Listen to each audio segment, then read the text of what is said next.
அவையினுடைய முனைவர் மாண்புமிகு அமைச்சர் அண்ணன் துரைமுருகன் அவர்களே, மாண்புமிகு துணை முதலமைச்சர் உள்ளிட்ட அமைச்சர் பெருமக்களே, சட்டமன்ற கட்சியினுடைய தலைவர்களே, கூடுதல் தலைமை வழக்கறிஞர் அவர்களே, மூத்த வழக்கறிஞர் நம்முடைய வில்சன் அவர்களே, தலைமைச் செயலாளர் அவர்களே, அரசு அலுவலர்களே, உங்கள் அனைவருக்கும் அன்பான வணக்கம். தமிழ்நாட்டு மாணவர்களுடைய மருத்துவ கனவை சிதைக்கிற நீட் தேர்வை ஆரம்பத்தில் இருந்த திமுக கழகம் எதிர்த்து கொண்டு வருகிறது என்பது உங்களுக்கெல்லாம் நன்றாக தெரியும். பொதுவாக நுழைவுத் தேர்வு என்பது ஏழை எளிய கிராமப்புற விளிம்பு நிலை மாணவர்களை பாதிக்கக்கூடியது.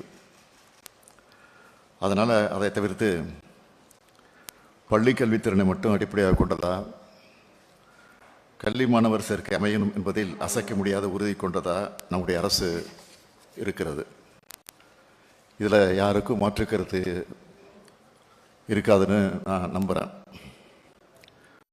முத்தமிழறிஞர் தலைவர் கலைஞர் அவர்கள் மாநில அளவில் நடந்துட்டு இருந்த நுழைவுத் தேர்வுகளை 2006ஆம் ஆண்டு அதுக்காக தனி சட்டம் இயற்றி அகற்றினார். சட்டத்துக்கு மாண்புமிகு குடியரசுத் தலைவருடைய ஒப்புதலையும் பெற்று கல்லூரி மாணவர்கள் சேர்க்கையில் ஏழை எளிய கிராமப்புற மாணவர்களுடைய நலன் காக்கப்படுகிறதா உறுதி செஞ்சார். இதோட அடிப்படையில் தான் தமிழ்நாட்டில் மருத்துவ மாணவர்கள் சேர்க்கை நடந்து திறன்மிக்க நம்முடைய மாணவர்களுக்கு மருத்துவ கல்வி பயிலக்கூடிய வாய்ப்பு கிடைச்சது. இந்த மருத்துவர்கள் மூலமாக தான் இன்றைக்கி நம்ம தமிழ்நாடு மருத்துவத்துறையில் நாட்டுக்கே முன்னோடியாக விளங்கிட்டு இருக்கு. ஆனால் சில ஆண்டுகளுக்கு முன்பு ஒன்றிய அரசு கொண்டு வந்த நீட் தேர்வுக்கான திருத்தச் சட்டம், அதுக்கு பிறகு கொண்டு வரப்பட்ட தேசிய மருத்துவ ஆணைய சட்டம் ஆகியவை மருத்துவ மாணவர் சேர்க்கையில் நீட் தேர்வை கொண்டு வந்துச்சு. இது நம்முடைய மாணவர்களை வெகுவாக பாதிச்சுட்டு வருது. மாநில அரசுகளால் தொடங்கப்படக்கூடிய மருத்துவக் கல்லூரிகளில் எப்படி அந்த மாநில மாணவர்களை சேர்க்கணும் என்பது குறித்து முடிவு செய்யக்கூடிய உரிமையை மாநில அரசுகளிலிருந்து ஒன்றிய அரசு பறிச்சிடுச்சு. நுழைவுத் தேர்வுக்கான சிறப்பு பயிற்சிகளை பெறுவதற்கான வசதி வாய்ப்பு இருக்க மாணவர்களுக்கு மட்டுமே சாதகமாக இருக்கிறது தான் நீட் தேர்வோட மாபெரும் அநீதி. இதுக்கு எதிராக தொடர்ந்து மக்கள் மன்றத்தில் நாம் போராடணும். ஆட்சி பொறுப்பேற்ற பிறகு 2021ஆம் ஆண்டு முதல் மாபெரும் சட்ட போராட்டத்தை தொடங்கணும். ஒன்றிய அரசால் நடத்தப்படுகிற நீட் தேர்வால் சமுதாயத்தில் பின்தங்கி இருக்கக்கூடிய மாணவர்களுக்கு பாதிப்பு ஏற்பட்டுள்ளதா என்பதை கண்டறிந்து அறிக்கை வழங்க ஓய்வு பெற்ற நீதியரசர் டாக்டர் ஏ.கே. ராஜன் தலைமையில் ஒரு குழு அமைச்சோம்.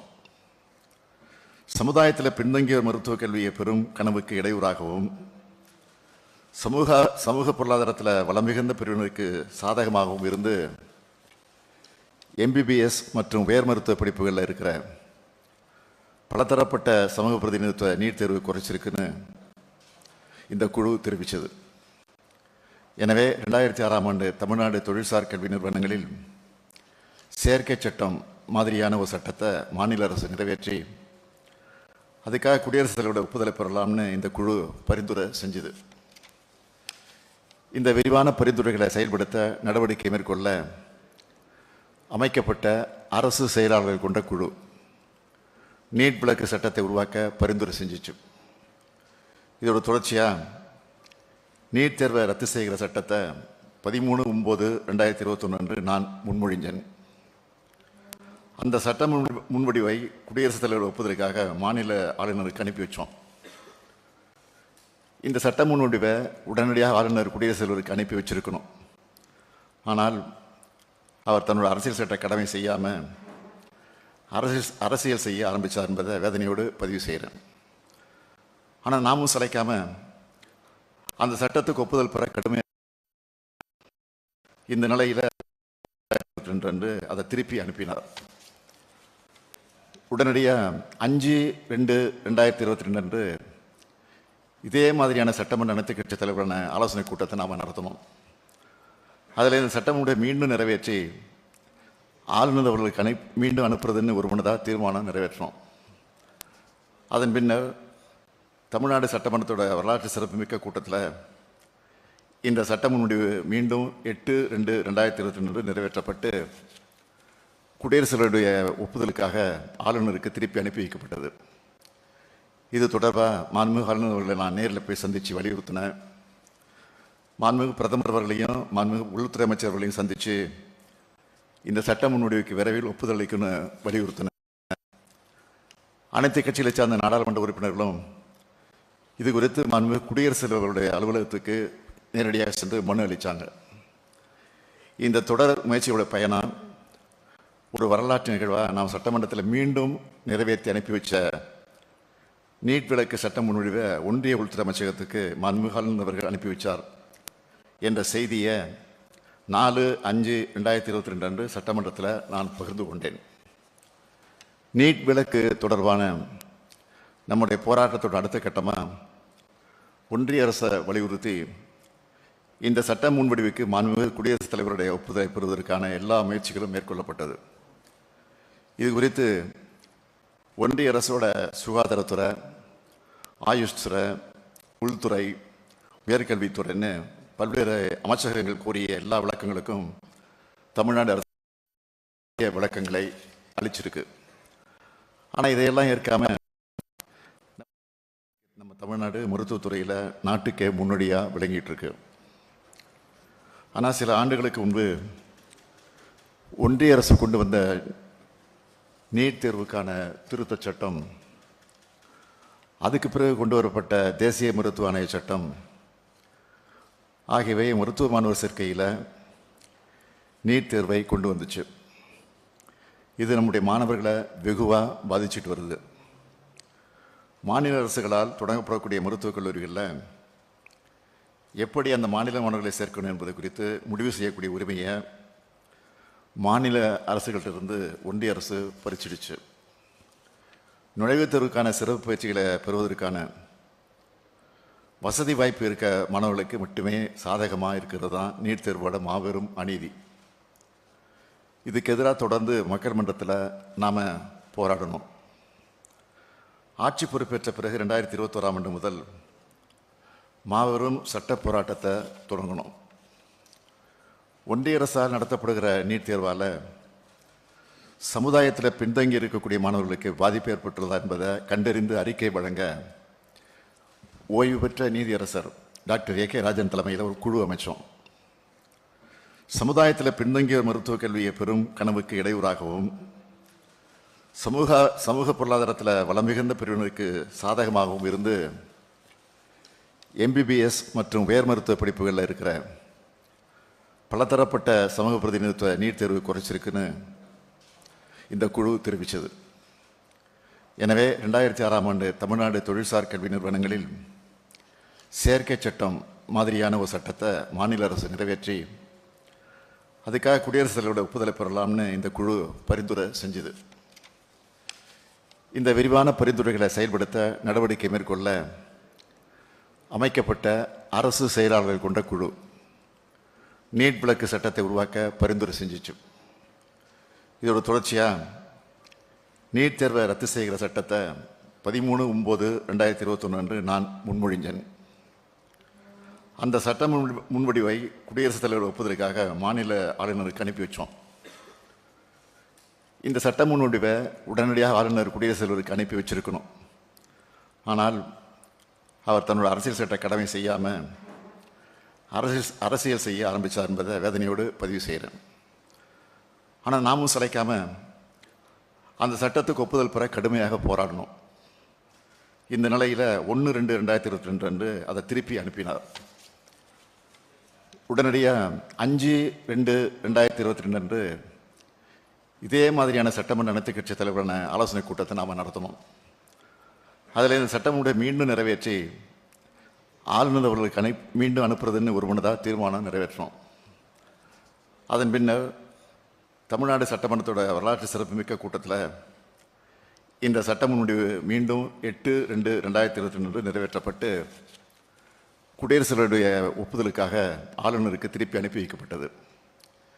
இது தொடர்பாக மாண்புமிகு ஆளுநர் அவர்களை நான் நேரில் போய் சந்தித்து வலியுறுத்தினேன். மாண்புமிகு பிரதமர் அவர்களையும் மாண்புமிகு உள்துறை அமைச்சர்களையும் சந்தித்து இந்த சட்ட முன்வடிவுக்கு விரைவில் ஒப்புதல் அளிக்கணும்னு வலியுறுத்தினேன். அனைத்து கட்சிகளை சார்ந்த நாடாளுமன்ற உறுப்பினர்களும் இது குறித்து மாண்புமிகு குடியரசுத் தலைவருடைய அலுவலகத்துக்கு நேரடியாக சென்று மனு அளித்தாங்க.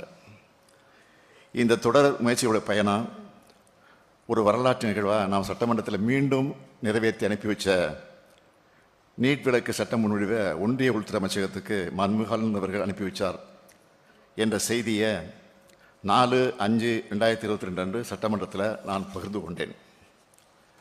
நீட் விலக்கு தொடர்பான நம்முடைய போராட்டத்தோட அடுத்த கட்டமாக ஒன்றிய அரசை வலியுறுத்தி இந்த சட்ட முன்வடிவுக்கு மாண்புமிகு குடியரசுத் தலைவருடைய ஒப்புதலை பெறுவதற்கான எல்லா முயற்சிகளும் மேற்கொள்ளப்பட்டது.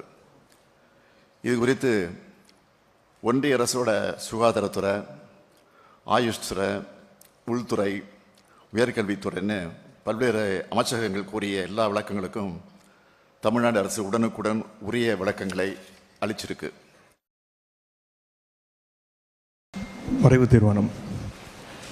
மருத்துவக் கல்லூரி மாணவர் சேர்க்கை முறையில் தமிழ்நாட்டிற்கு நீட் தேர்வு முறையிலிருந்து விலக்கு அளிப்பதற்காக தமிழ்நாடு சட்டமன்ற பேரவை நிறைவேற்றிய சட்ட முன்வடிவிற்கு மாண்புமிகு குடியரசுத் தலைவர் அவர்கள் ஒப்புதல் தர மறுத்துள்ள நிலையில் இந்த விலக்கை பெறுவதற்காக தமிழ்நாடு அரசு தொடர்ந்து சட்ட போராட்டத்தை நடத்த வேண்டும் என்று இந்த அனைத்து கட்சி கூட்டம் ஒருமனதாக தீர்மானிக்கின்றது.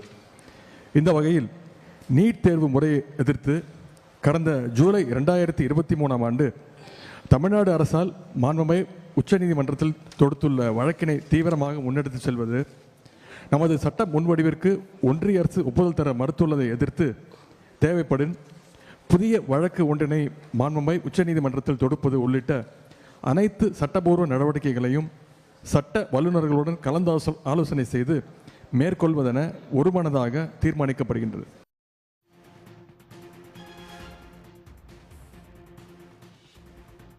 நீட் விலக்கு தொடர்பாக அடுத்த கட்ட சட்ட நடவடிக்கைகள் குறித்து முதலமைச்சர் மு.க.ஸ்டாலின் தலைமையில் தற்போது அனைத்து கட்சி சட்டமன்ற தலைவர்கள் கூட்டமானது தொடங்கி நடைபெற்று வருகிறது. முதலமைச்சர் பேசினார், அதனைத் தொடர்ந்து துணை முதலமைச்சர் பேசினார். அந்த காட்சிகளை பார்த்தோம். கூடுதல் விவரங்களோடு செய்தியாளர் ஹரிகரன் இணைப்பில் இருக்கீங்க. என்னென்ன விஷயங்கள் எல்லாம் முக்கியமாக விவாதிக்கப்பட்டது? நீட் விவகாரம் தொடர்பாக முதலமைச்சர் தலைமையில இந்த அனைத்து சட்டமன்ற கட்சி கூட்டம் நடைபெற்று வருகிறது. இந்த கூட்டத்தில் அனைத்து கட்சியை சேர்ந்த பல்வேறு தரப்பினரும் கலந்து கொண்டிருக்காங்க. குறிப்பாக இந்த ஒன்றிய அரசு நீட் விலக்கு தீர்மானத்தை நிராகரித்து அனுப்பியிருக்கக்கூடிய நிலையில இந்த கூட்டம் நடைபெற்று வருகின்றது. குறிப்பாக திமுக சார்பில் ஏழன் பரந்தாமன் ஆகியோரும், காங்கிரஸ் சார்பில் ராஜேஷ் பழனி நடராஜனும், மதிமுக, சிபிஐ, சிபிஎம், பாமக, மனிதநேய மக்கள் கட்சி, கொங்குநாடு மக்கள் தேசிய கட்சி, தமிழக வாழ்வுரிமை கட்சி இந்த கூட்டத்தில் பங்கேற்றிருக்காங்க. அதே நேரத்தில் அரசின் தலைமை வழக்கறிஞர் உள்ளிட்டவரும் இந்த கூட்டத்தில் பங்கேற்றிருக்காங்க. இந்த கூட்டத்தை பொறுத்த வரைக்கும் முதலமைச்சர் அவர்கள் முக்கிய உரையாற்றிருக்கார். அதில் முதலமைச்சர் தெரிவித்ததாவது, தமிழக அரசின் தொடர் வலியுறுத்தல் காரணமாக ஆளுநர் சட்ட முன்வடிவை ஒன்றிய அரசுக்கு அனுப்பி வைத்தார். நீட் விலக்கு மசோதாவுக்கு குடியரசுத் தலைவர் ஒப்புதல் பெற எல்லா முயற்சியும் தமிழக அரசு மேற்கொண்டது என்றும், ஒன்றிய அரசின் ஆயுஷ் துறை, உள்துறை கேட்ட அனைத்து விளக்கங்களையும் தமிழக அரசு கொடுத்தது. ஆனால் தமிழக அரசின் நீட் சட்ட முன்வடிவை ஒன்றிய அரசு நிராகரித்துள்ளது. நீட் தேர்வை ரத்து செய்யும் தமிழக அரசின் போராட்டம் எந்த வகையிலும் முடிவுக்கு வரவில்லை என முதலமைச்சர் தெரிவித்திருக்கார்.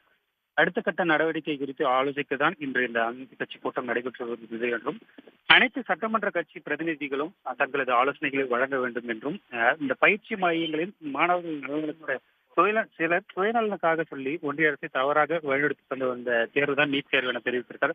அதே நேரத்தில் இந்த நீட் தேர்வால் கிராமப்புற எளிய மக்கள், எளிய மாணவர்கள் எந்த அளவிற்கு பாதிக்கப்படுகிறதா என்ற கருத்தையும் தெரிவித்திருந்தார். குறிப்பாக நீதியரசர் ஏ.கே. ராஜன் தலைமையில் அமைக்கப்பட்ட கமிட்டியில் நீட் தேர்வால் ஏற்படும் பாதிப்புகள் குறித்தும் முதலமைச்சர் பேசியிருந்தார்.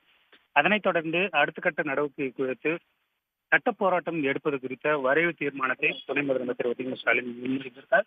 இந்த கூட்டத்தில் கலந்து கொண்டிருக்கக்கூடிய சட்டமன்ற கட்சியின் அனைத்து பிரதிநிதிகளும் இந்த தீர்மானத்தின் மீதான விவாதத்தில் இருப்பார்கள். தீர்மானத்தின் முடிவாக அடுத்த கட்ட நடவடிக்கை மிக முக்கியமாக இந்த சட்ட போராட்டம் மேற்கொள்வது குறித்தான மிக முக்கிய நகர்வை எடுக்கக்கூடும் என்று எதிர்பார்க்கப்படுகின்றது.